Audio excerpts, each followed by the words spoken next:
Tomorrow at the CDC, a committee in Atlanta will vote on who should receive COVID-19 vaccines first. And as Joe Hinkie explains, we've learned Georgia could receive its first doses as early as mid-December.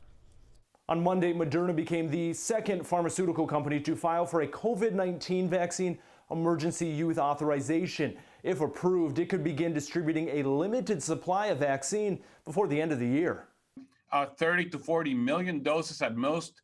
And how do you best allocate them, and who do you give them to? Dr. Carlos Del Rio, infectious disease expert with Emory University, says that is what a committee inside the CDC will consider and vote on Tuesday. I suspect that healthcare workers, first responders will be among the first to receive the vaccine.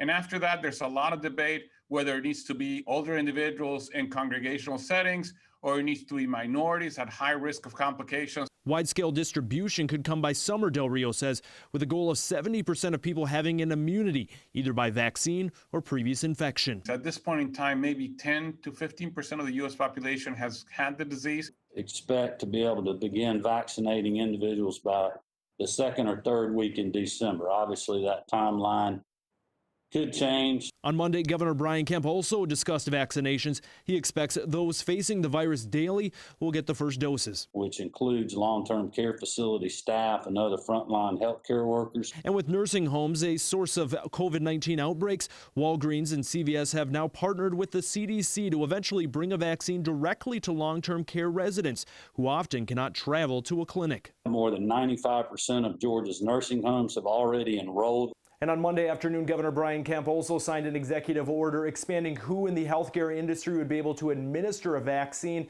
including at drive-through clinics as the state prepares for distribution.